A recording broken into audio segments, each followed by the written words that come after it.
folclorul românesc. Esență în sticluță mică, o peste de secundă, uite-te cum se ridică. A inspirat folclorul din regatele vecine, face pe la batoc foaie verde mărăcine. Și noi ne-am inspirat schimb multe discipline, nu neapărat de la popoarele creștine.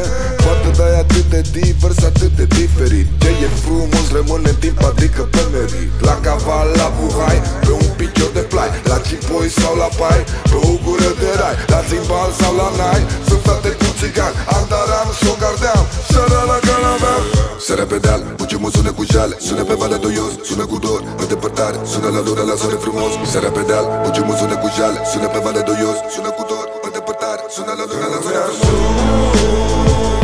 Vreau să nu, vreau să fiu nemuritor. Îmi asum, vreau să nu, vreau să fiu nemuritor.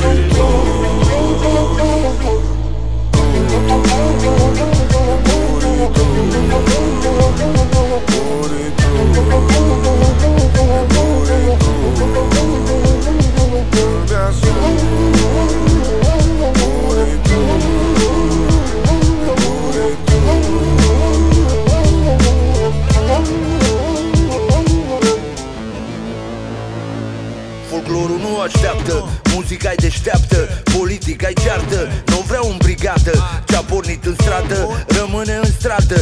Strada e pavată cu tot ce-a fost odată. Nu vreau să mor martir, rămân mai bine etern decât să ajung la știri sau să mă vând pe beri. Sub carpas fuziune dintre digital și lemn, încă de pe vremea de când noi n-aveam nici ven.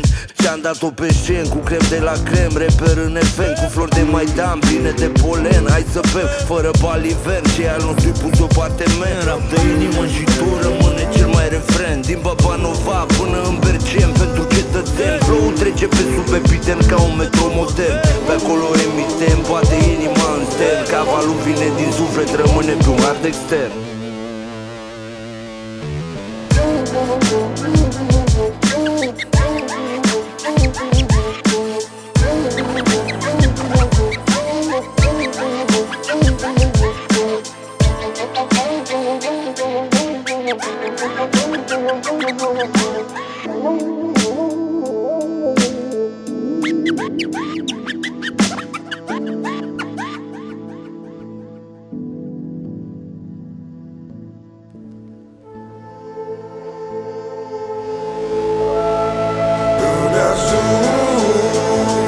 Vreau să mor, vreau să fiu nemuritor.